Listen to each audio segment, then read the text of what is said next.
So ito po yung pinakalas naming peras. Ang tawag po dito ay Onsyo Pear. Ito naman po yung next natin. Ito po ang tinatawag na Shinko. So magtataka kayo kung bakit Shinko ang pangalan niya. So hindi ko rin po alam. Yan guys, kaway-kaway, magandang araw.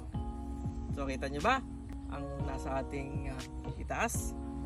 So nung nakaraan na pinag-uusapan natin ay peras, tapos naging mani, naging gabi. So ngayong araw, para medyo kakaiba, peras pa rin. So kita nyo ba itong mga peras na to? Kita nyo yung shape niya guys, di ba? Kakaiba. Yan o, lalo na to, pahaba. So ito po yung pinakalas naming peras. Ang tawag po dito ay Onsyo Pear. So ang kakaiba po sa peras na to, ito po yung pinakahuling nahihinog. Bali hanggang October to katapusan.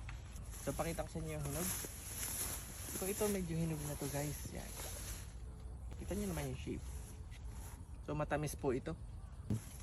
And then guys, dito naman sa kabila, di ba, Onsyo dun sa kabila. Ayan, kita nyo dyan, magkalapit lang sila, Onsyo.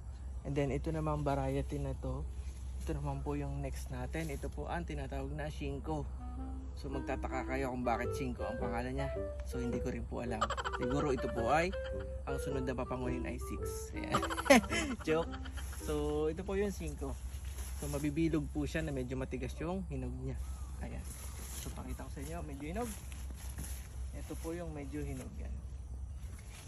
So matagal pa po yan. Ito po yung mga huli naming peras na papangunin. So abang-abang na lang po tayo. Ayan lang po at magandang araw.